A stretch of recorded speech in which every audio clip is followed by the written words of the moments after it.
इस कार्यक्रम के पुण्यार्जक हैं गुरु भक्त परिवार श्री वीरेंद्र कुमार जैन, पुत्र आनंद कुमार जैन, निर्मल कुमार जैन, पौत्र वेदांत जैन, 4/142 बालूगंज, आगरा, उत्तर प्रदेश।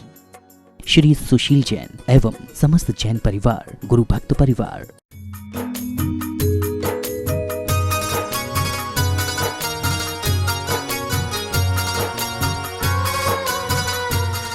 जय बोलो देवादिदेव 1008 श्री भगवान महावीर स्वामी की जय जय जय। अहिंसा परमो धर्म की जय जय जय। परम पूज आचार्य गुरुवर श्री विद्यासागर जी महाराज की जय जय जय। बोले परम पूज्य गुणायतन प्रणेता मुनिवर शेखर ब्रह्मांड सागर जी महाराज की जय जय जय। बात स्थितिकरण अंग की है। संभलना, संभालना, संभले रहना और संभाले रखना, स्थितिकरण अंग के संदर्भ में ये चारों बातें बहुत अधिक प्रासंगिक है। आचार्य कुंद कहते हैं,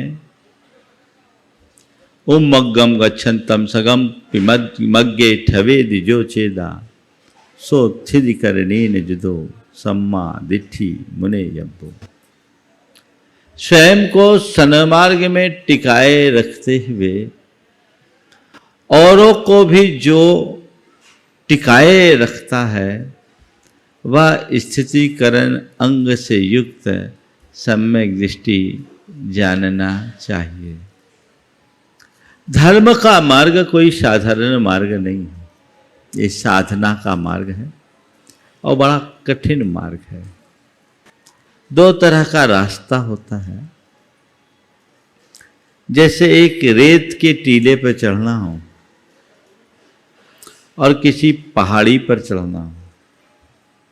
रेत के टीले पर चढ़ने में कठिनाई कम होती है और चढ़ते वक्त थोड़ा आराम भी लगता है, क्योंकि उसका स्पर्श बड़ा भुरभुरा सा होता है। लेकिन हम थोड़ा ऊपर चढ़ते हैं और भसकती है, रेत भसकती है, हम वापस जहाँ के तहाँ आ जाते हैं। लेकिन किसी पहाड़ी पर चढ़ते समय हमें एक एक कदम को बहुत संभल कर रखना पड़ता है। चढ़ने में बहुत कठिनाई भी होती है और थोड़ी सी चूक हो जाए तो गिरने का डर भी होता है। लेकिन जो व्यक्ति संभल करके चढ़ते हैं वे पहाड़ी की चोटी पर पहुंचते हैं। पहाड़ी की चोटी पर पहुंचने के बाद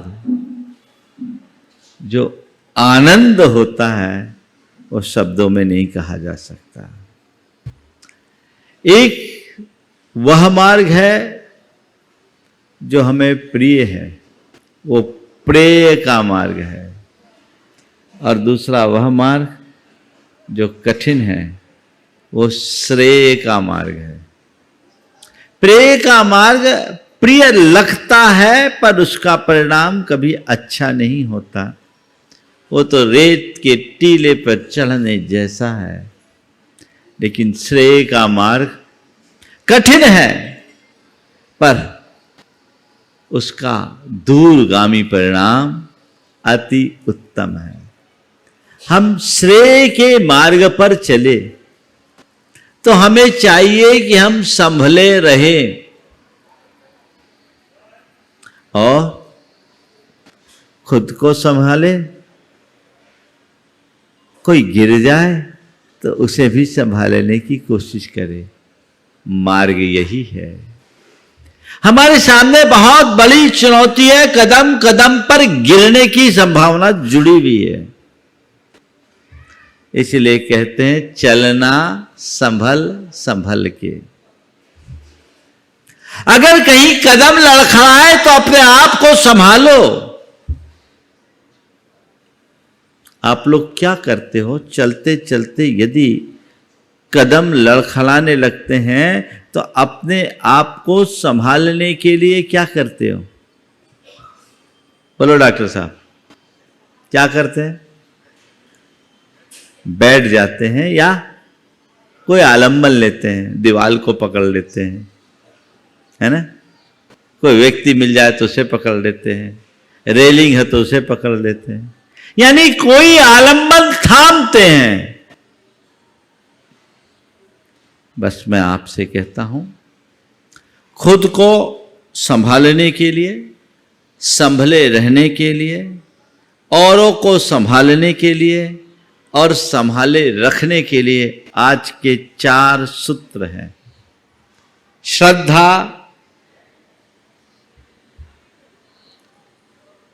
सहयोग, संरक्षण और समर्पण। श्रद्धा, सहयोग, संरक्षण और समर्पण। अपने आप को संभालना चाहते हो तो सबसे पहले मन में श्रद्धा रखो। अगर तुम्हारी श्रद्धा बनी भी है तो तुम कभी नहीं डगमगाओगे, और यदि कदाचित डगमगाने भी लगे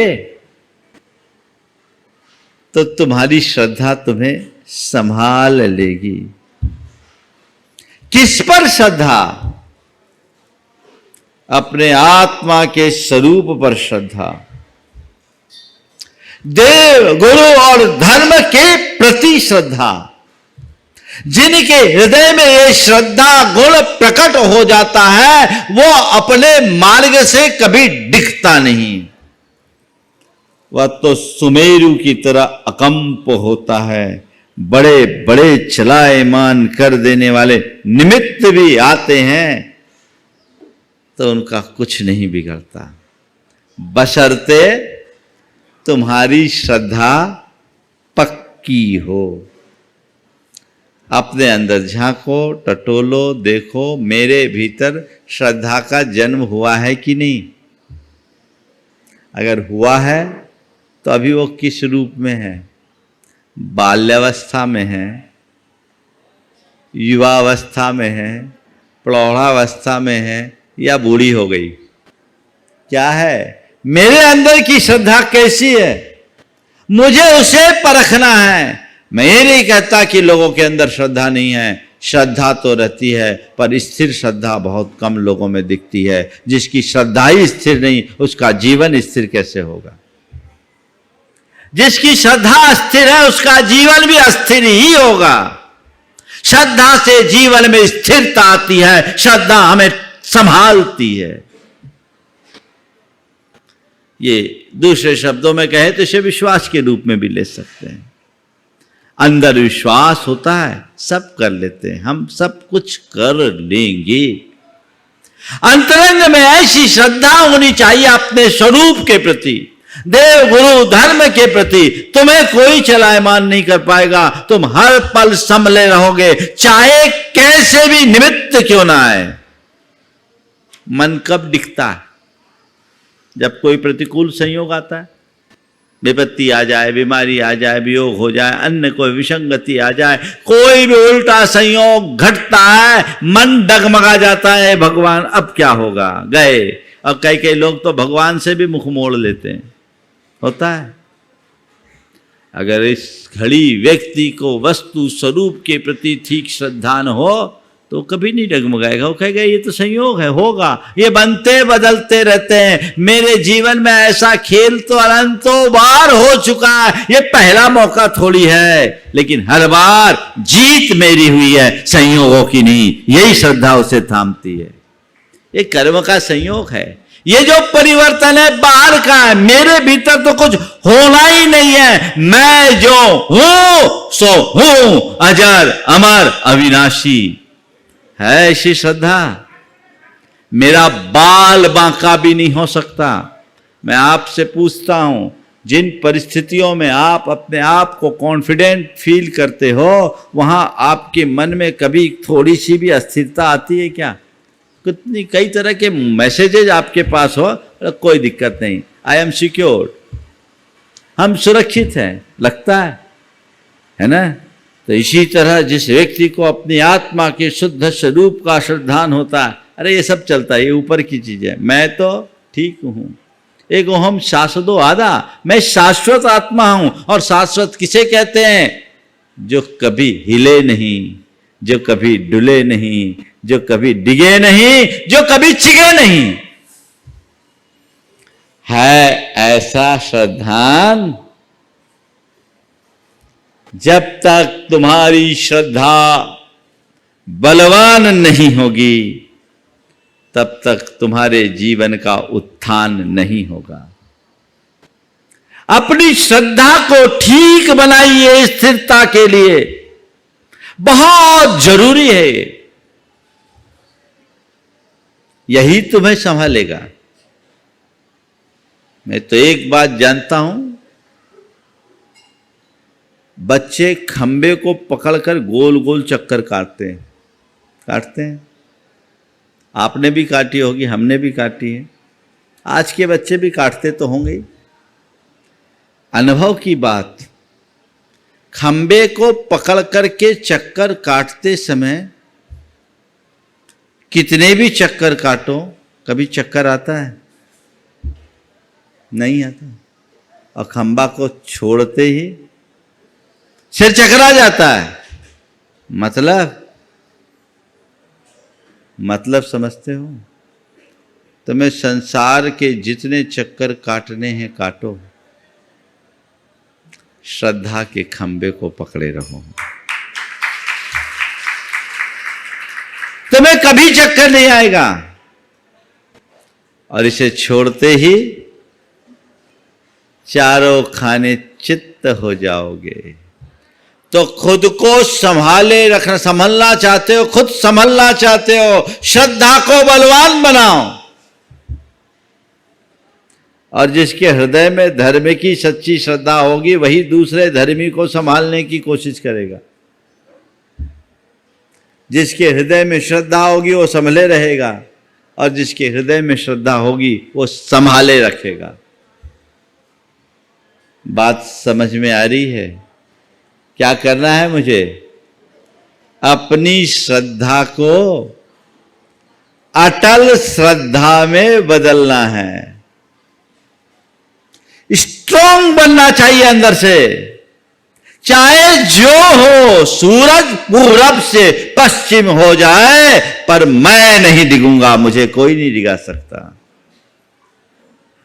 फिर न कोई भय होगा, न शंका होगी, न चिंता होगी, न संताप होगा, कुछ भी नहीं। हर पल केवल और केवल आनंद होगा। क्या चाहते हो? क्या चाहते हो? थोड़ा जोर से बोलो ऐसे। क्या चाहते हो? हाँ, चेहरे में आनंद दिखना चाहिए ना। ये बताओ, तुम्हारे आनंद को छीन कौन रहा है? तुम्हारे आनंद में खलल कौन डाल रहा है? आनंद तो तुम्हारे पास है, तुम्हें उसका आनंद लेने की कला ही पता नहीं। अगर अपने जीवन का सच्चा आनंद लेना चाहते हो तो वस्तु स्वरूप के प्रति श्रद्धावान बनो और औरों से प्रभावित होना बंद कर दो। निज में भावित रहो। पर से प्रभावित होगे कभी आनंद नहीं पाओगे, और जो पर से अप्रभावित है उसके आनंद में कभी खलल नहीं आएगा। ये अपने अंदर जगाइए। ऐसा भाव एक बार जग गया तो काया पलट है। समझ गए? तो खुद को संभालना है। पहली बात, संभालना। हम नहीं संभलेंगे तो किसी और को नहीं संभाल पाएंगे। आज दूसरों को संभालने की बात तो लोग सोचते हैं, पर खुद का ठिकाना नहीं है। किसी ने बहुत अच्छी बात की कि रोशनी की मसाले वे हथियाए हुए हैं। रोशनी की मसाले वे हथियाए हुए हैं जिनके चारों ओर अंधेरा छाए हुए।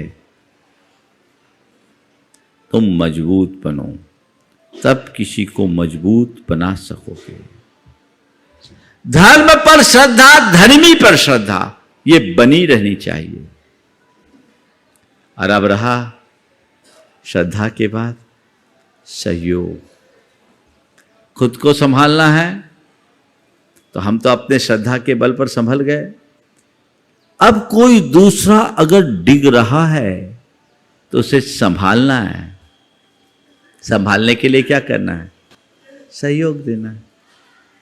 कोई ऊपर से गिर रहा हो, आपने हाथ फैला कर झेल लिया तो क्या वो चोटिल होगा? नहीं होगा ना। तो ये हर धर्मी के अंतरंग में होता है। वो जानता है कि इस मार्ग में गिरना स्वाभाविक है। कोई भी गिर सकता, मैं भी गिरा हूं। निमित्त आते हैं। प्रारंभिक भूमिका में मन की दुर्बलता होती है, अज्ञानवश, प्रमादवश, किसी भी वजह से मन डिगता है। तो डिगता है तो कोई बात नहीं, हमें संभालना है। कोई गिर रहा है तो हमें संभालना है, और हम समर्थ हैं इसलिए संभाल रहे हैं। और संभालने के लिए क्या करो? सबसे पहले सहयोग के लिए अपना हाथ आगे बढ़ाओ। एक दूसरे को सहयोग, वो सहयोग तन का, वह सहयोग मन का, वह सहयोग धन का, कुछ भी हो सकता है। जहां जो जरूरत लगे वैसा सहयोग देकर सामने वाले को उसके मार्ग में स्थिर करना ही स्थितीकरण अंग है। मैं आपसे पूछता हूं, कोई साधर्मी भाई यदि आपको परेशान दिखता है, आपके मन में उसे सहयोग देने की भावना जगती है, सहयोग करने का भाव उमड़ता है, और सहयोग करने का भाव उमड़ता है तो तुम कितना सहयोग करने के लिए तत्पर होते हो? हकीकत बताऊं, अगर कहीं फोटो छपना हो तो वहां तो सहयोग देने के लिए फिर भी आगे बढ़ जाए, पर मैं ऐसे लोगों को भी जानता हूं जो करोड़पति हैं और लाखों का दान बोल देते हैं, पर अपने सगे भाई को सहयोग देने के लिए आगे नहीं आते। ये सब क्या है? ये हमारे अंदर की श्रद्धा की दुर्बलता है। यथार्थ देखा जाए, जो आप धर्मी होकर के भी अन्य धर्मी की उपेक्षा करता है वो खुद अधर्मी है। जो धर्मी होते हुए भी दूसरे धर्मी की उपेक्षा करे, समझना वो बहुत बड़ा अधर्मी है। आचार्य समंत भद्र महाराज बड़े स्पष्ट शब्दों में कहते हैं, स्मेन यो ज्ञानत तेति धर्म स्थान गर्विताशय है, सो तेति धर्ममात्मीयम न धर्मो धार्मिकैर बिना। अपने उच्चता और श्रेष्ठता के अभिमान से भरकर जो अन्य धर्मात्माओं का तिरस्कार करता है, वो अपने ही धर्म को तिरस्कृत कर देता है, क्योंकि न धर्मो धार्मिकैर बिना, धर्मात्मा के बिना धर्म नहीं टिकता। हमारी श्रद्धा यदि धर्म में होगी तो धर्मी में भी होगी। हम धर्म के पालन का जितना भाव रखेंगे, धर्मी को संभालने का भी मेरे अंदर उतना ही भाव होना चाहिए। तो कोई धर्मी यदि किसी परेशानी में है तो मेरा हाथ सहयोग के लिए आगे बढ़ना चाहिए, क्योंकि वो मेरा साधर्मी है। वो मेरा साधर्मी है। और जिस पल तुम्हारे हृदय में ये बात बैठेगी कि वो मेरा साधर्मी है, तुम्हारे हाथ अपने आप बढ़ जाएंगे। मैं आपसे कहता हूं, जब आपके पांव में कांटा चुभता है, क्या करते हो? पांव में कांटा चुभते ही हाथ पांव पे पहुंचता है कि नहीं पहुंचता? जैसे ही पांव में कांटा चुभता, हाथ वहां पहुंचता, और हाथ क्या पहुंचता, हमारा माइंड भी पहुंचता है। और जितनी देर तक कांटा नहीं निकलता शरीर का अंग अंग उसी हिस्से में लग जाता है। लगता है? अनुभव है? क्यों? कांटा लगा पांव में, मैसेज दिया माइंड ने, बढ़ गया हाथ, और हाथ क्या, पूरा शरीर हो गया साथ। क्यों? पांव कहता है ये पैर मेरा है, माइंड कहता है ये पैर मेरा है, हाथ कहता है ये पैर मेरा है, शरीर का अंग अंग कहता है ये पैर मेरा है, ये पीड़ा मेरी है, तो कांटा तुरंत निकल जाता है। इसी प्रकार यदि किसी को कोई कांटा चुभे और तुम्हें लगे कि ये मेरा है, तो तुम तुरंत उसके कांटे को बाहर निकालने के लिए तत्पर हो जाओगे, क्योंकि ये मेरा है। सहयोग तभी बढ़ता है जब अपनत्व होता है। अपनत्व के अभाव में सहयोग का हाथ कभी नहीं बढ़ता। तो अपनत्व होना चाहिए। धर्म से लगाव है तो धर्मी से लगाव क्यों? धर्मी से भी लगाव हो, सहयोग दो, जो संभव है वह सहयोग दो। आप जितना अच्छा सहयोग दोगे उतना बड़ा काम होगा। कई बार ऐसा देखने में आया, हमारा छोटा सा सहयोग भी सामने वाले के लिए बहुत बड़ा लाभकारी बन जाता है। आज हमारे देश में विभिन्न समुदाय के लोग हैं, उनमें एक सिंधी समुदाय भी है। 75 वर्ष पहले रिफ्यूजी बनकर भारत आया। आज कितनी सुदृढ़ सामाजिक, आर्थिक और राजनीतिक स्थिति के साथ वो जी रहे हैं। इसके पीछे की वजह आपको पता है? ये एक दूसरे को सहयोग, एक दूसरे को सहयोग। वो लोग सहयोग कैसे करते हैं, दो उदाहरण देता हूं। एक घटना पंडित पन्नालाल जी साहित्याचार्य जी ने सुनाई थी, बहुत पुरानी बात। वो इंदौर शहर में थे, उन्हें माचिस की जरूरत थी, दिया सलाई की। एक मार्केट में गए, बहुत सारी दुकानें थी। 2-3 दुकानों में पूछा, वहाँ कोई क्या माचिस नहीं थी। एक ने कहा, बाबूजी आप सबसे छोटी वाली जो कोने की दुकान है वहाँ जाइए, आपको माचिस मिलेगी। वहाँ गए तो देखा उसकी दुकान में केवल माचिस थी। पंडित जी को बड़ा आश्चर्य हुआ, क्या मामला है भाई, पूरे मार्केट में कोई माचिस नहीं बेचता और तुम केवल माचिस बेचते हो। तो उस दुकानदार ने कहा, बाबूजी क्या बताऊं, मैं बड़ा गरीब था, मेरे पास कोई रोजगार नहीं था। मैं बड़ा गरीब था, मेरे पास कोई रोजगार नहीं था। हमारी पंचायत ने तय किया कि आज से हम लोग माचिस की कमाई बंद करें, माचिस की कमाई का त्याग करें, और ये आदमी केवल माचिस बेच के अपना घर चलाएगा। एक छोटी सी माचिस में कोई आदमी कितना कमाएगा? 100-200 रुपया, 400 रुपया महीना, इससे ज़्यादा तो नहीं कमाएगा। वो आदमी केवल माचिस बेचता, होलसेल और रिटेल। उसका घर चल गया।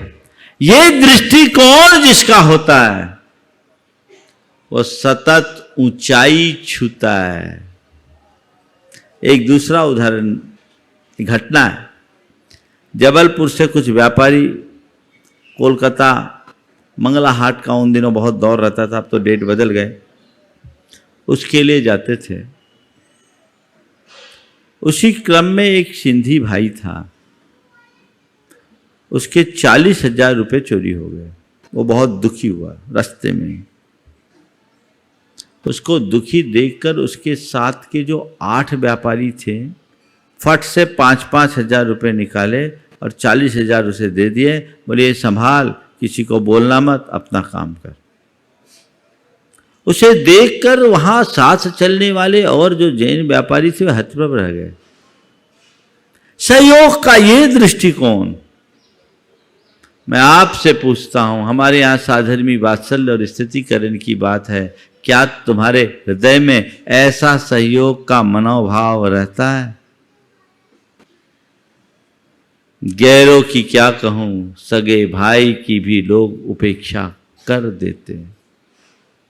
कैसे प्रेम पड़ेगा, कैसे जीवन चलेगा। दृष्टि जगाइए, भावना को उदात्त बनाइए, तब स्थितीकरण होगा। अगर हमारे शरीर का कोई एक अंग कमजोर होता है तो पूरा शरीर कमजोर होता है। हर व्यक्ति अपने शरीर के एक एक अंग की सुरक्षा के लिए तत्पर रहता है कि नहीं? तो जैसे हमारे शरीर के अंगों की सुरक्षा के लिए हम हर वक्त तत्पर रहते हैं, वैसे ही समाज के हर घटक को समाज का एक अंग मानकर उसे सुरक्षित करने की चेष्टा हमारी होनी चाहिए, उसे संरक्षण देने का प्रयत्न हमारा होना चाहिए। स्थितीकरण का अर्थ यही है। तो ये तब होगा जब तुम्हारे हृदय में श्रद्धा बलवती होगी, सहयोग के लिए हाथ बढ़ेगा, तुम खुद संभलोगे, सामने वाले को संभालोगे, और न केवल संभालोगे अपितु संभले रहोगे और संभाले रखोगे। ये एक बार की फॉर्मेलिटी नहीं है, इस पर पूर्वापर विचार करना जरूरी है। ये देखना समझना जरूरी है कि मैं क्या कर सकता हूं। एक जमाने में ये परिपाटी जैन समाज में थी, आजकल दिनों दिन छीन हो गई। मैं एक घटना आपको सुनाता हूं, सहयोग क्या होता है। मुर्शिदाबाद जिला पश्चिम बंगाल में, जो आज बांग्लादेश की सीमा में, वहाँ एक गांव है औरंगाबाद, छोटा सा कस्बा है। जैनों के 25 एक परिवार हैं। वहाँ जब मैं था, आज से 15 साल पहले की बात, तो वहाँ मैंने ऐसे ही पूछा कि आप लोग यहाँ कब आके बसे? सब राजस्थान से आके बसे। वहाँ के समाज के प्रमुख थे ताराचंद जी सेठी। उन्होंने बताया महाराज जी, हमारे बाप दादा बहुत गरीब थे, हमारे पास कोई साधन नहीं था। हमारे दादाजी इस क्षेत्र में गांव से व्यापार के लिए आए। ये सब बाय गांव के थे राजस्थान में। यहाँ वहाँ का जागीरदार एक मारवाड़ी जैन श्वेतांबर सेठ था। उसे पता चला कि 2 मारवाड़ी भाई रोजगार की तलाश में श्री रामपुर में आए हुए, रामपुर हाट में आए हुए हैं। वो स्थान औरंगाबाद से लगभग 70-80 किलोमीटर दूर। उन्हें खबर मिली कि वे रामपुर हाट में आए हुए हैं। फट से अपना आदमी भेजा, मारवाड़ी भाई काम की तलाश में आए हुए। अपना आदमी भेजा, आज से 125 वर्ष पहले की बात कर रहा हूं। उनको बुलाया, अपने गद्दी में ठहराया। पहले के सेठों की गद्दियां बहुत बड़ी बड़ी होती थी, सैकड़ों लोग रह सकते थे। बासा चलता था, यानी उनका भोजनालय चलता था। वहां खिलाया, 2-3 दिन देखा और 2 गठान माल दिया। बोलो ये लो, माल बेचो, कमाओ और खाओ, आराम से गद्दी में सो, बासा में खाओ। थोड़ी देर में, उन दिनों में उनने अपने हुनर का परिचय दे दिया और अगले ने सामने वाले को स्वतंत्र कारोबार करा दिया। बाद में मंदिर के लिए जगह हो गई, मंदिर बन गया, 25 घर आके बस गए और आज सब के सब खांटी करोड़पति हैं, सुसंपन्न हैं। ये कितनी उदात्त भावना। वो व्यक्ति जिसका नाम नहीं, पता नहीं, ठिकाना नहीं, केवल एक बात की कोई मारवाड़ी भाई काम की तलाश में आया है, आदमी भेज के बुला रहे हैं। और आज कोई काम की तलाश करते हुए तुम्हारे घर आए तो तुम्हारा क्या हाल है? हो सकता है तुम बात करना भी नहीं चाहो, बात करना भी नहीं चाहो। बड़ा अंतर आ गया है। पहले लोग व्यक्ति को पहचानते थे, अब स्टेटस को पूछते हैं। पहले लोग व्यक्ति को पहचानते थे, व्यक्ति को आदर देते थे, व्यक्ति का महत्व आंकते थे। अब केवल स्टेटस को पूजा जाता है। बस जिसका ठाट बाट है उसके लिए तो सब आगे पीछे घूम जाएंगे, और अगर कोई कमजोर है तो सगा भाई भी हो तो उससे लोग मुंह फेर लेते हैं। ये कतई उचित नहीं है। तो श्रद्धा हो, सहयोग हो, ये क्रम भी निरंतर चलेगा, क्योंकि मुझे लगता है आज समाज में इनकी बहुत ज़्यादा आवश्यकता है। सहयोग हम कैसे दे सकते हैं, ये एक उदाहरण है। और सहयोग जहाँ होता है वहाँ प्रेम होता है। आज मैं आप लोगों को सलाह देता हूँ, अगर आप चाहते हैं कि पूरी समाज समृद्ध बनी रहे तो हर व्यक्ति को चाहिए कि एक दूसरे को सहयोग दे। हमारी समाज में ऐसा कहा जाता है कि जैन लोग बहुत संपन्न हैं, बहुधा हैं भी, पर आज भी कई जैन इतने गरीब हैं जो मजदूरी करके अपना जीवन गुजर बसर करते हैं। मैंने ऐसे जैनों को भी देखा है।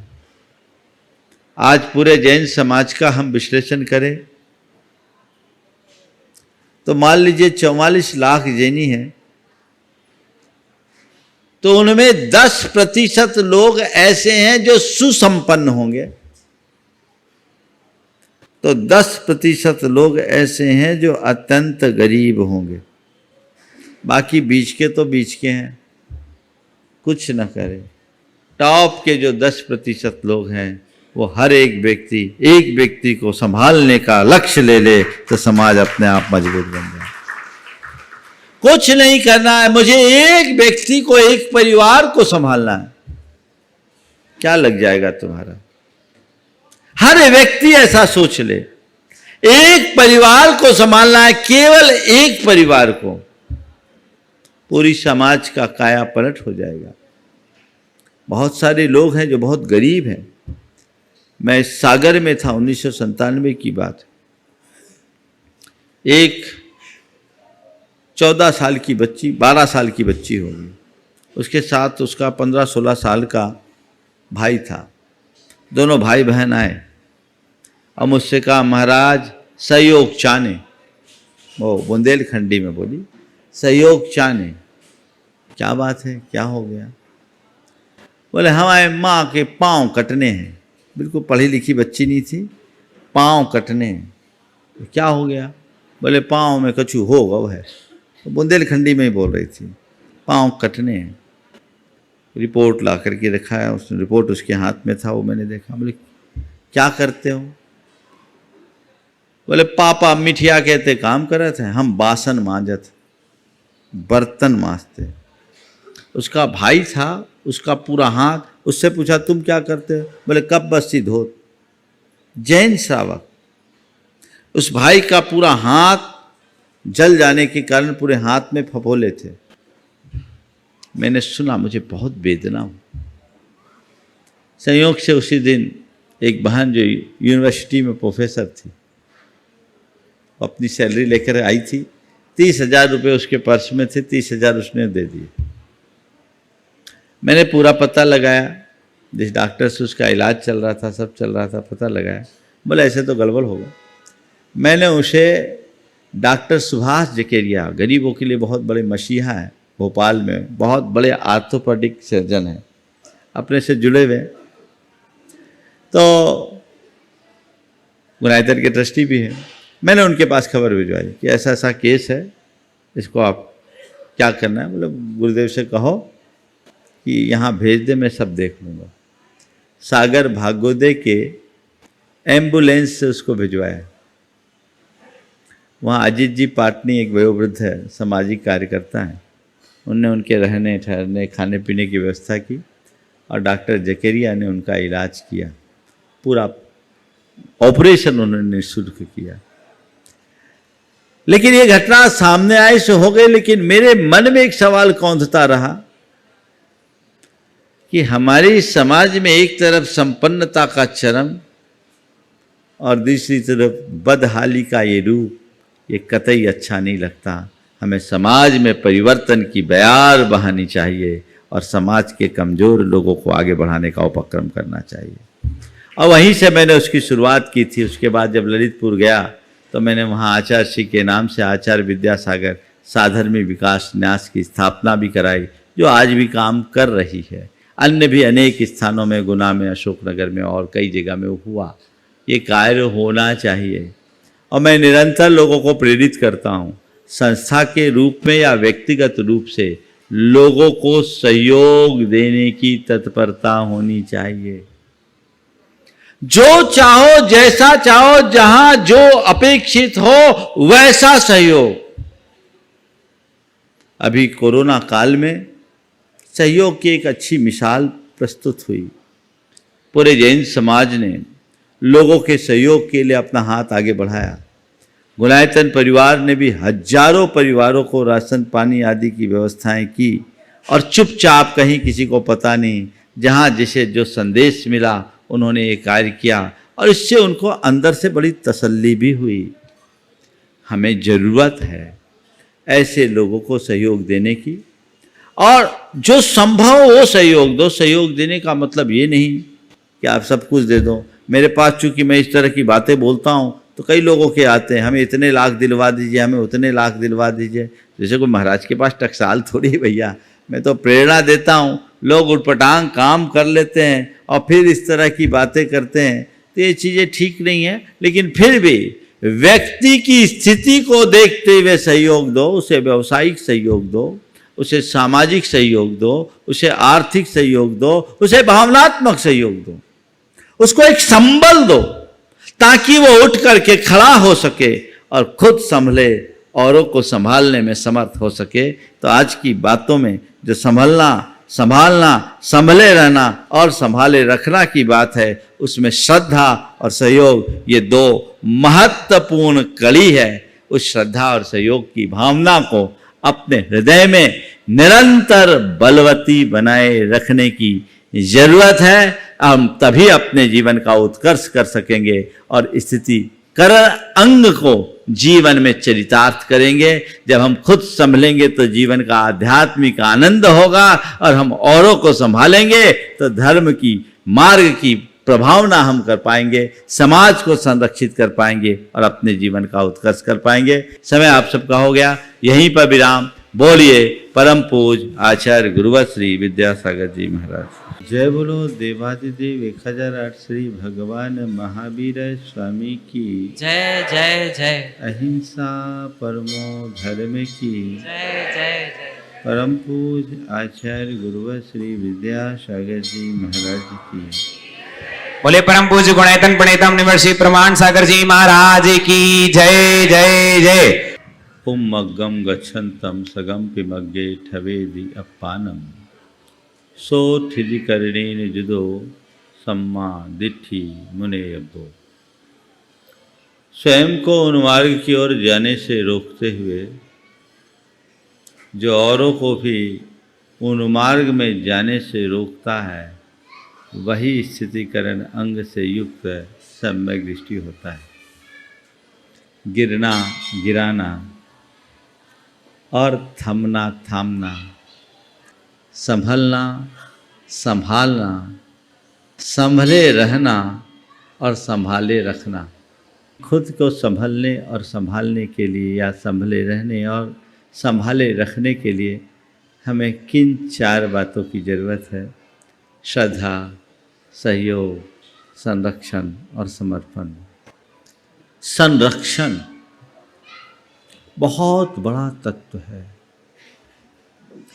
यदि हम एक दूसरे को संरक्षित करने लगे, एक दूसरे को संरक्षण देना प्रारंभ कर दें, तो कहीं किसी प्रकार की कमी ही शेष नहीं रहेगी। कोई व्यक्ति गिर रहा है, स्खलित हो रहा है, कमजोर है, मार्ग से च्युत होता सा प्रतीत हो रहा है, तो हमारा कर्तव्य है कि हम उसे संरक्षण देकर संभाल लें, गिरते को थाम लें। संभालने के लिए संरक्षण देना बहुत जरूरी है। वो संरक्षण भी 4 रूपों में होता है। एक संरक्षण है सामाजिक संरक्षण, दूसरा संरक्षण है धार्मिक संरक्षण, तीसरा संरक्षण है राजनैतिक संरक्षण और चौथा आर्थिक या व्यावसायिक संरक्षण। आज इन्हीं 4 संदर्भों में मैं आप सबसे बात करूंगा और हम ऐसे लोग जो किसी वजह से धर्म मार्ग से च्युत हो रहे हैं उन्हें कैसे स्थिरता दें। मुझे जब तक सामाजिक संरक्षण है तब तक मैं अपने धर्म मार्ग में स्थिर हूँ और मेरे साथ सामाजिक संरक्षण नहीं रहा तो मैं धर्म से विमुख हो जाऊंगा। धर्म और समाज दोनों एक दूसरे के पूरक हैं, सहचर और सहगामी हैं। धर्म समाज को अनुशासित करता है तो समाज धर्म को संरक्षण देता है। सामाजिक संरक्षण के अभाव में धर्म टिक नहीं पाता और धार्मिक अनुशासन के अभाव में समाज निरंकुश हो जाता है। समाज को नियंत्रण में रखने के लिए धर्म का अंकुश जरूरी है और धर्म को चिरकालिक काल तक प्रवर्तित बनाए रखने के लिए समाज का संरक्षण जरूरी है। आज हमारे आपके जीवन के निर्माण में समाज का बहुत बड़ा योगदान है। आज एक सब इंसान के रूप में आप प्रतिष्ठित हुए हो। इसके पीछे माँ बाप का योगदान है, उन्होंने हमें संस्कार दिया, तो हमारे समाज का भी बहुत बड़ा योगदान है। सामाजिक संरक्षण अगर हमें नहीं मिला होता, हमारे अंतरंग में सामाजिक चेतना नहीं जगी होती, हमारे भीतर सामाजिक संहिता के प्रति लिहाज नहीं होता, तो आज हम एक संस्कारित मनुष्य की भांति समाज में अपना स्थान नहीं बना पाते। जब तक हम समाज के बीच रहते हैं, हमारे सामाजिक संस्कार और सरोकार हमारे साथ जुड़े रहते हैं, तब तक धर्म हमारे भीतर पलता फूलता रहता है। अगर सामाजिक संरक्षण चला गया तो लोग छिन्न भिन्न हो जाते हैं। मैं ऐसे अनेक लोगों को जानता हूँ जो ऐसी जगह रह रहे हैं जहाँ इक्का दुक्का जैन परिवार है, समाज नहीं। इक्का दुक्का रह रहे, वर्षों से रह रहे, तो वहाँ रहने के कारण उन्हें कोई संरक्षण नहीं मिलता। तो जैन होने के बावजूद जैन धर्म, जैन संस्कार से शून्य है, उनके जीवन में घोर स्खलन दिखाई पड़ता है। कहने को वो जैन है, लेकिन उनका आचार विचार व्यवहार कुछ भी जैनों जैसा नहीं है। क्यों नहीं है? क्योंकि उन्हें समाज का संरक्षण नहीं मिला। और जो लोग समूह में रहते हैं उन्हें हमेशा सामाजिक संरक्षण मिलता है। तो सामाजिक संरक्षण मिलने के कारण वो कोई भी कार्य करने से पहले 100 बार सोचते हैं। मैं आप सबसे कहता हूँ, स्थितिकरण अंग को थोड़ा व्यापकता से समझने की जरूरत है। हम किसी गिरते को स्थिरता प्रदान करें, ये तो बात की बात है, ये तो है ही, हमें करना ही है। कोई भविष्य में गिर ना पाए, उसकी व्यवस्था भी आज से ही हमें कर लेनी चाहिए। तो सामाजिक संरक्षण के संदर्भ में मैं एक बात आप सबसे कहूँगा, आप कहीं भी अपना घर बनाओ, समाज के बीच बनाओ। आजकल बड़े बड़े महानगरों में, शहरों में अपार्टमेंट्स होते हैं, लोग यत्र तत्र अपना निवास बना लेते हैं।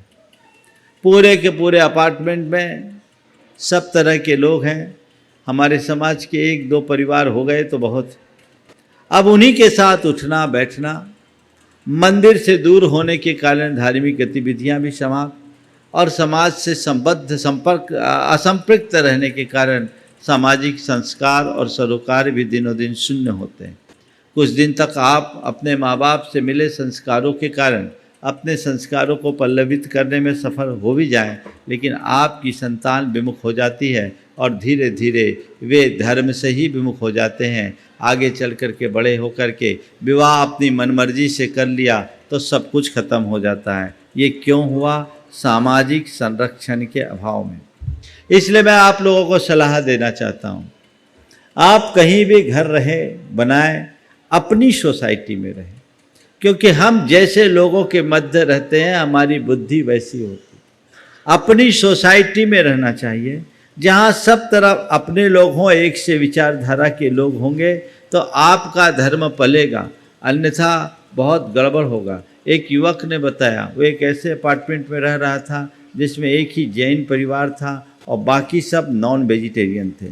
अब उसने ले तो लिया, पॉश एरिया के कारण एक अच्छे अपार्टमेंट में ले लिया, लेकिन कुछ दिन बाद वो हैरान होकर के उसने बदल दिया, उस फ्लैट को छोड़ दिया। मुझे आके बताया, बोले महाराज जी आज आपकी बात मुझे समझ में आई कि अपनों के बीच क्यों रहना चाहिए। मैंने महाराज वो फ्लैट लिया था, सोचा था हमें क्या फ़र्क पड़ता है, हम कुछ नहीं करें, लेकिन महाराज जी उस अपार्टमेंट में और लोगों के प्रति मेरे बच्चे का आकर्षण बढ़ा। और एक दिन मेरे बच्चे ने कहा, पापा अपन को एग खाने में क्या बुराई है, आंटी कहती है एग खाया करो स्टेमिना बढ़ेगा। बोला महाराज जी मैंने ये शब्द सुना तो मैं अंदर से हिल गया कि ऐसा करके तो मैं अनर्थ कर रहा हूँ। वो संस्कारी था, संपन्न था, लेकिन वो लिया था, अलग हट कर लिया था। बोले नहीं, ऐसे लोगों के बीच में रहूँगा, आज नहीं कल। आज मेरे बेटे ने केवल पूछा है, कल खाने में उसे संकोच नहीं होगा, इसलिए मुझे यहाँ नहीं रहना। उसने अच्छा खासा करोड़ों का फ्लैट जो लिया था उसे छोड़ा और दूसरी जगह अपना फ्लैट ले लिया, उसे बेच दिया। ये एक सोच विकसित होनी चाहिए। सामाजिक संरक्षण, समूह में रहिए। आज भी बहुत सारे शहरों में, मध्य प्रदेश के तो प्रायः सभी शहरों में बहुत सारे जैन लोग जैन कॉलोनी बना के रह रहे हैं।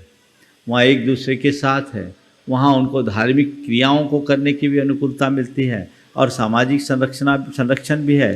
सांस्कृतिक चेतना भी उनके हृदय में अपने आप बनी रहती है। तो समाज के संरक्षण का बहुत बड़ा स्थान है। अपने अपने परिवार में, अपने वंश में धर्म मार्ग की स्थिरता बनाए रखना चाहते हो तो समाज के बीच रहो, समाज के साथ रहो, समाज के संरक्षण में रहो। जो लोग समाज से दूर बस जाते हैं, कई जगह पॉश एरिया में जाके अपना घर बना लिया, रह रहे हैं, न उनको धार्मिक सामाजिक संस्कारों से कोई सरोकार होता है और न ही इस के प्रति उनकी कोई रुचि या रुझान होता है। वो उन सब से विमुख हो जाते हैं, कुछ नहीं कर पाते। तो अपने जीवन में अपने धार्मिक सामाजिक संस्कारों को जीवंत बनाए रखना चाहते हैं तो समाज के संरक्षण को प्राथमिकता के साथ स्वीकार करें। ये एक बहुत बड़ी ज़रूरत है। स्थितीकरण अंग के संदर्भ में हमें इसे व्यापकता से समझना चाहिए। इसलिए मैं देश भर में जो हम जितने बिल्डर्स हैं, जो कंस्ट्रक्शन के काम से जुड़े हुए, उनको भी मैं इस मंच के माध्यम से सलाह देना चाहता हूँ, इस तरह का उपक्रम करें जहाँ जैन बहुल लोग एक साथ रह सकें। हमारे यहाँ कहा गया, घर कहाँ बनाओ जहाँ रहकर तुम धर्म, अर्थ और काम तीनों पुरुषार्थों का सम्यक रीति से अनुपालन कर सको। जहाँ ये तीन पुरुषार्थ तुम्हारे नहीं पलते, तुम वहाँ रहोगे, तुम तो जैसे तैसे जी लोगे, तुम्हारे आने वाली पीढ़ी विमुख हो जाएगी। संस्कार मजबूत बनाएं। आज इसी संस्कार का सुपरिणाम है कि 7 समंदर पार चले जाने के बाद भी लोगों के हृदय में धार्मिक सामाजिक चेतना है। अभी अमेरिका में बहुत लोग हैं, हर जगह लोग मंदिर बना रहे हैं। क्यों? वहाँ समूह हो गया, समाज हो गया। कल ही वाशिंगटन सिटी से मेरे पास मैसेज आया, वहाँ के संघ ने एक बृहत मंदिर बनाने का काम उपक्रम शुरू कर दिया और बहुत तेज़ी से बन रहा है। और वहाँ बताया कि श्वेतांबर दिगंबर दोनों मिलाकर लगभग 650 परिवार हैं और लगभग 75 दिगंबर परिवार भी हैं। अलग अलग मंदिर बना रहे हैं। क्यों? हम सब समूह में रह करके एक साथ रह सके, कदाचित दूर भी रहें तो मंदिर आकर के एक हो जाएं और हमारे पीढ़ियों में धर्म के, समाज के संस्कार प्रवाहित बने रहे। वे पाठशालाएं भी वहाँ चलाते हैं। तो स्थितीकरण अंग के लिए ऐसा अमेरिका में कई जगह है, यूरोप में भी कई जगह है। ये क्यों है? हमारे अंदर समाज का संरक्षण है और सामाजिक संस्कार है। बिना सामाजिक संरक्षण के सामाजिक संस्कार नहीं होंगे और सामाजिक संस्कार के अभाव में धर्म का अंकुरण नहीं फूटेगा। इसलिए स्थितीकरण अंग को व्यापकता से समझते हुए हमें सामाजिक संरक्षण का पूरा ध्यान रखना चाहिए। अब इसे थोड़ा दूसरे रूप में देखें। कोई व्यक्ति ने अगर गलती कर दी, गलती की, हम लोग उसको क्या करते हैं? उसको बहिष्कृत करते हैं, उसको तिरस्कृत करते हैं। जैन समाज की संख्या इतनी अल्प होने के पीछे एक बड़ा कारण ये है कि हमने बहिष्कार की बात की, संस्कार और सुधार की नहीं। कोई गलती करे हमने उसे तिरस्कृत कर दिया, हमने उसे बहिष्कृत किया। मैं कहता हूँ गलती का कभी पोषण नहीं होना चाहिए, लेकिन गलती का बहिष्कार करने की जगह गलत व्यक्ति के अंदर संस्कार जगाकर सुधार करना चाहिए। अगर ऐसे लोगों को जो गलती करते हैं उनकी गलतियों को सुधारने का प्रयास किया जाए और प्यार से उन्हें सामाजिक संरक्षण दिया जाए तो बहुत बड़ा बदलाव घटित हो सकता है। और बहिष्कार के कारण हमारी समाज ने बहुत नुकसान भोगा है। मैंने अभी कहा हमारी संख्या इतनी अल्प होने के पीछे एक बड़ा कारण ये भी है, किसी एक ने गलती की, पूरे कुनबे को हमने समाज से बाहर कर दिया, पूरे कुनबे को। आचार्य विद्यानंद जी के एक पुस्तक में मैंने पढ़ा था, उनके प्रवचन में वो उन्होंने लिखा कि रामकृष्ण हेगड़े कर्नाटक के बहुत बड़े नेता थे, शायद चीफ मिनिस्टर भी रहे, केंद्रीय मंत्री भी रहे। वे अपनी धर्मपत्नी के साथ और साथ में वीरेंद्र हेगड़े भी अपनी धर्मपत्नी के साथ आचार्य विद्यानंद जी महाराज के पास पहुँचे। विद्यानंद जी महाराज ने कहा, आप भी हेंगड़े, एक जैन एक शैव, ऐसा क्यों? वीरेंद्र हेगड़े जैन धर्मावलंबी और रामकृष्ण हेगड़े शैव थे। तो उन्होंने जो बात कही बहुत गंभीर और हम सबको झकझोरने वाली। उनकी धर्मपत्नी ने कहा कि महाराज जी, आज से 120 वर्ष पूर्व तक हम भी जैन थे, आज से 120 वर्ष पूर्व तक हम भी जैन थे, पर हमारे परिवार में किसी एक युवक ने नॉन वेज खा लिया तो हमें समाज से निकाल दिया गया। एक युवक ने नॉन वेज खा लिया तो हमारे समाज से हमें निकाल दिया गया। महाराज, हमारा परिवार प्रभावशाली था, हमारे निकलने के कारण 100 परिवार उसी दिन से जैन धर्म को त्याग दिए और शैव हो गए। एक व्यक्ति की गलती से एक का बहिष्कार हुआ, 100 परिवार चला गया और 100 वर्ष में 100 परिवार से कितने परिवार बढ़ सकते थे, आप कल्पना कर सकते हैं कितने वंश का विनाश हो गया एक व्यक्ति की गलती को इस तरीके से ट्रीट करने के परिणाम स्वरूप। उन्होंने कहा, आज भी जिस दिन हमने जैन धर्म छोड़ा था उस दिन हम जैन मंदिर जाते हैं। ऐसे कितने मिलेंगे? हाँ, गलती की, बिल्कुल गलती की, उसका उसे प्रायश्चित भी मिलना चाहिए और उसे सुधारने का प्रयास करना चाहिए। बहिष्कार कोई रास्ता नहीं, सुधार ही हमारा मार्ग है जो संस्कारों के बल पर होता है। ऐसे व्यक्ति यदि कोई गलती कर ले तो उसे बुलाइए, समझाइए, उसे सुधारने की कोशिश कीजिए और उसे इस तरीके से अलग मत कीजिए कि वो आपसे ही दूर हो जाए। सामाजिक संरक्षण होना चाहिए। हमारी जातीय कट्टरता ने हमें बहुत नुकसान दिया। इसकी वजह से कई लोग हमारे अपने बीच के आज हमसे दूर हो गए। संरक्षण का महत्व मैं समझता हूं आप सबको समझ में आ गया होगा। कहीं कोई व्यक्ति के ऊपर आपत्ति आ जाए, अगर उसके साथ समाज खड़ी हो जाए तो उसका भी समाज के प्रति लगाव होगा और वो मजबूत बना रहेगा, उसकी धर्म की श्रद्धा भी मजबूत होगी।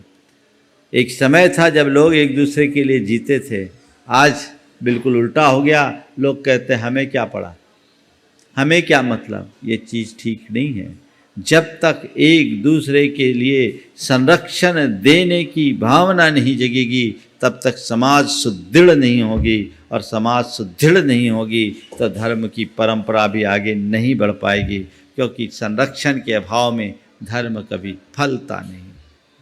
हमें उस दिशा में निरंतर सोचते रहना चाहिए और उसके लिए सचेष्ट होकर के जीना चाहिए। तो सामाजिक संरक्षण बहुत बड़ी ज़रूरत है। दूसरा है धार्मिक संरक्षण। धार्मिक संरक्षण, कोई व्यक्ति यदि धर्म मार्ग से विमुख है, अरे ये तो अधर्मी है, ये तो पापी है, प्राय ऐसा देखने में आता है कि अगर कोई व्यक्ति व्यसन बुराई में फंसा हो, वो मंदिर आता है, यदि कभी अभिषेक प्रक्षाल करने का उसका भाव होता है और उस भाव को लेकर अभिषेक प्रक्षाल करने के लिए आ जाता है, तो हमारे समाज के जो तथा कथित धार्मिक लोग हैं वो उनसे बड़ी एलर्जी जैसी करते हैं। अरे देखो ये दरुआ आ गया, ये भगवान का अभिषेक कर रहा है, इसको अभिषेक करना चाहिए क्या, इसको मंदिर में आकर ऐसा करना चाहिए क्या। प्राय इस तरह के सवाल हमारे पास भी आ जाते हैं। आप लोगों को भी इसका अनुभव होगा ना? हाँ, मुझसे कई बार पूछा जाता है क्या शराब पीने वाले को अभिषेक करना चाहिए। मैंने कहा अभिषेक करने वाले को शराब नहीं पीना चाहिए, लेकिन शराब पीने वाले को अभिषेक से नहीं रोकना चाहिए। अभिषेक करने वाले को शराब नहीं पीना चाहिए, लेकिन शराब पीने वाला अभिषेक करने आए तो उसे नहीं रोकना चाहिए। यदि कोई शराबी अभिषेक कर रहा है तो ये मत कहो कि ये शराबी अभिषेक कर रहा है, ये देखो और ये कहो कि अरे देखो कितनी प्रभावना है कि शराबी भी अब अभिषेक करने लगा है। ऐसी सकारात्मकता क्यों नहीं? ऐसे लोगों की उपेक्षा क्यों कर? वो गलत संगति में पड़ा है, वो गलत कार्य कर रहा है, वो गलत आचरण कर रहा है। मैं मानता हूं उसका कभी समर्थन नहीं होना चाहिए, लेकिन उस गलत आचरण करने वाले व्यक्ति को दुत्कार कर दूर करने की जगह पुचकार कर सुधारने का प्रयास क्यों नहीं? ऐसा व्यक्ति अगर अभिषेक करने आए तो उसे अभिषेक से रोकने की जगह अभिषेक करने के उपरांत उसे एकांत में बुलाए कि आज तुम्हारा हो भाग है, त्रिलोकीनाथ के अभिषेक का सौभाग्य तुमने प्राप्त किया, महान भाग्यशाली हो, कितना पुण्य का संचय आपने आज किया। और ये भी तब किया जब तुम्हारे अंदर से पुण्योदय जागा और तुम्हारी ऐसी बुद्धि हुई कि तुम भगवान का अभिषेक करने का मन बना करके आए हो। महाभाग है भाई। अब तो हम तुमसे यही चाहते हैं कि जिन हाथों से अब भगवान के अभिषेक का कलश उठा लिया, कम से कम कभी दारू की बोतल मत छूना, तुम्हारा जीवन तर जाएगा। सुधार है, व्यक्ति को सुधारने का प्रयास तभी कर पाओगे आप जब पहले उसे स्वीकारोगे। जब तक आप सामने वाले को स्वीकारते नहीं तब तक आप सुधार नहीं सकते। अक्सर ऐसा देखा जाता है कि किसी व्यक्ति की द्वारा कोई गलती हो जाए तो अस्वीकार हो जाता है, फिर उसके सुधार की सारी संभावनाएं खत्म हो जाती। ऐसा ठीक नहीं। अगर हमारे शरीर का कोई एक अंग कमज़ोर हो जाए, काम न करना पड़े और उसमें कोई बीमारी आ जाए, मान लीजिए हाथ में फोड़ा हो जाए, तो हम फोड़े का इलाज करते कि हाथ काटते हैं? फोड़े का इलाज करते हैं। अगर किसी ने गलती की तो उस गलत व्यक्ति को अपने से दूर करने की जगह उसकी गलती को दूर करने का प्रयत्न करना चाहिए। यही स्थितिकरण अंग है। धर्म बहुत उदार है। धर्म के क्षेत्र में तो चारू दत्त जो दारू दत्त बन गया था उसे भी स्थान मिला। ये धर्म का क्षेत्र है, उसे सुधारिए। महाराज जी आपके कहे अनुसार तो इस तरह के लोगों को बड़ा प्रोत्साहन नहीं मिलेगा। मैं लोगों को, ऐसे लोगों को उनके गलत कार्यों के लिए प्रोत्साहित नहीं कर रहा हूं। मैं केवल ये कह रहा हूं कि ऐसे लोगों में भी सुधार की बड़ी संभावना होती है। उन्हें तिरस्कार की दृष्टि से मत देखो, संरक्षण दो और जीवन बदल डालो। इस कार्यक्रम के पुण्यार्जक थे गुरु भक्त परिवार श्री वीरेंद्र कुमार जैन, पुत्र आनंद कुमार जैन, निर्मल कुमार जैन, पौत्र वेदांत जैन, 4/142 बालूगंज, आगरा, उत्तर प्रदेश। श्री सुशील जैन एवं समस्त जैन परिवार गुरु भक्त परिवार।